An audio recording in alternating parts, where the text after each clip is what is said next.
Hello friends नमस्कार मुमिता आपण मानक स्वागत करछि आम चैनल को। आशा करछि आपण माने समस्त बहुत भल थिबे। मु भी बहुत भल अछि।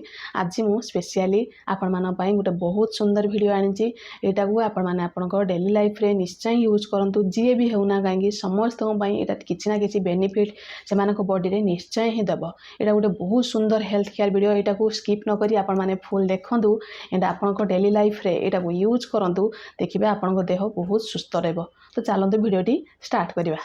फास्ट आम मैंने जानी खाइबाटा आम गरम गरम खाइले ही आम देहटी सुस्थ रहे एंड इम्यूनिटी आमकर छोट पिला हो कि बड़ लोक मैंने समस्त इम्यूनिटी भी स्ट्रंग हुए एंड से देह भी सुस्थ रुहे। किंतु बासी रुटी केवल बासी रुटी आम कहीं खाइबा जरा आम हेल्थ रे बासी रुटीर कौन कौन बेनिफिट अच्छी यहाँ मुझे आपण सहित आज शेयर करी।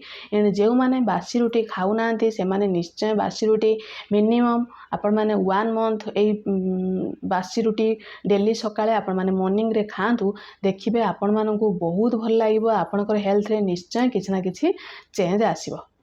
तो आपण मैंने बासी रुटी जदि बड़ी जाऊँगी राति तो यहाँ को न फोपाड़ी आपण मैंने निश्चय यहाँ को तापर दिन सकाळे फास्ट मॉर्निंग रे यहाँ को आपण मैंने खातु। मुझे आगू आपण मान सहित शेयर करी केमती कौन यहाँ खाइबे। फास्ट चलते जाना ए कौन कौन बेनिफिट बासी रुटी रे अच्छी। फास्ट जो मानकर बॉडी रे बॉडी वीक थाए जो मानकर बहुत पतला थांती देन से मानकर बॉडी बहुत हालिया लगे देह सुस्थ रुहेनी सब वीक रहे। तो से कौन करूँ सकाळे क्षीर रे उषुम क्षीर रे बासी रुटी को 10 मिनिट भिजई रखी से बासी रुटी को खातु। देखिए से यहाँ को यही प्रोसेसटा आपण मैंने 2 ରୁ 3 मास फॉलो करले आपण मानकर हेल्थ भी सुस्थ रहिबो एंड आपण मानकु बेसी हालिया लागिबनी बेसी थका लागिबनी एंड आपण मानकर देह बेसी वीक भी हबनी। तापरे जो मानकर डायबिटिक अच्छी से माने बासी रुटी को निश्चय खातु। बासी रुटी को एमती 10 मिनिट क्षीर रे भिजई बासी रुटी को सकाळे आपण माने खातु। फास्ट एम्प्टी स्टमक रे आपण माने वॉकिंग कर साला परे डेली 2टा मिनिमम आपण माने खातु। हेतरे चीनी मिसेबेनी कि गुड़ मिसेबेनी किछि मिसेबेनी आपण माने खाली बासी रुटी को खातु। देखिबे एई भली प्रोसेस आपण माने 2 ରୁ 3 मास कले आपण मानकर डायबिटिक भी कंट्रोल हेकी रहइबो। एंड जो मानकर ब्लड प्रेशर अच्छी से माने भी बासी रुटी को एमती प्रोसेस रे खातु। से मानकर ब्लड प्रेशर धीरे धीरे निश्चय कंट्रोल हेकी रहिबो। एंड जो मानकर गैस्ट्रिक प्रॉब्लम अच्छी से मानकर सिवियर गैस्ट्रिक अच्छी से माने सकाळे कोन करंतु बासी रुटी को ठंडा क्षीर रे भिजेई ताकू 10 मिनिट रखंतु। तापरे आपण माने सेतिरे टिके अल्प टिके गुड़ देई से रुटी को आपण माने भल से चोबे चोबे खातु। देखिबे आपण मानकर गैस्ट्रिक प्रॉब्लम एमती आपण माने 2 मास 3 मास पाखापाखि फॉलो करंतु।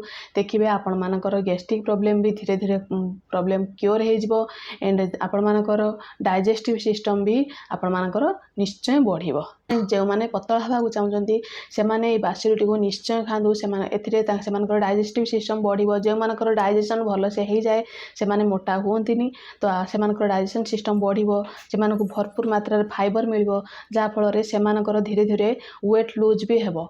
एटा को आपण माने डेली लाइफ रे सकाळू खाली पेट रे ना क्षीर ना सॉरी आमर क्षीर देवे ना चीनी ना गुड़ किसी भी देवेनी क्षीर रे एमती भिजेकी आपण माने 10 मिनिट 2टी रुटी खाइबे। 2टी रुटी डेली सकाळे एटा को आपण माने खाइबे। एटा को आपण माने डेली निश्चय यूज करंतु। एंड जो माने खाली भी सकाळे किसी चाहा बिस्कुट खाउचंदी कि अलगा किसी खाउचंदी से माने बिस्किट न खाई ये बासी रुटी की खातु। देखिबे से मानको देह बहुत सुस्थ रहइबो निश्चय सुस्थ रहो। एमानकर बॉडी पेन होथबो किसी ना किसी पेन थिबो से माने भी बासी रुटी 2 ରୁ 3 मास खातु। देखिबे से मानको निश्चय बहुत भल लागिबो। तो ये बासी रुटी को आपण मैंने जब भी खाऊंती ता पूर्वर मिनिमम आपण मैंने जब सकाळे खाऊंती तो यहाँ को आपण मैंने संध्या बेले 8 ରୁ 9ଟା सुधा करी मिनिमम यहाँ को रखी दिंतु। हटकेस रखते हटकेस हो कि बाहर जेकोसी आमर बेलारे हो जहाँ भी हो आपण मैंने कौन करेंगे से ढांकी बाहर ही रखिए। तापर दिन सकाळे यहाँ को आपण मैंने खाइबे। यहाँ को आपण मैंने फ्रिज रे रखिबेनी। फ्रिज रे रखिले तार किसी भी बेनिफिट आउ रहिबो नाही। तो यहाँ को आपण मैंने मिनिमम 10 ରୁ 12 घंटा फांका रखुँ। तापर दिन यहाँ को कंज्यूम करंतु। तो आशा करछि ये भिडियोटी आपण मानकु बहुत भल लगी। जदि भल लगी थाए भिडियोटी को लाइक करेंगे सांग मान सहित शेयर करेंगे और चैनल नुआ थे सब्सक्राइब करेंगे। एंड बासी रुटी आपण मैंने निश्चय खातु। जो मैंने न खाऊँगी से निश्चय खातु। देखिए से देह बहुत सुस्थ रहिबो एंड से वीकनेस ही से रहिबनी एंड बहुत भल लगिबो। तो रहुछि बाय थैंक यू।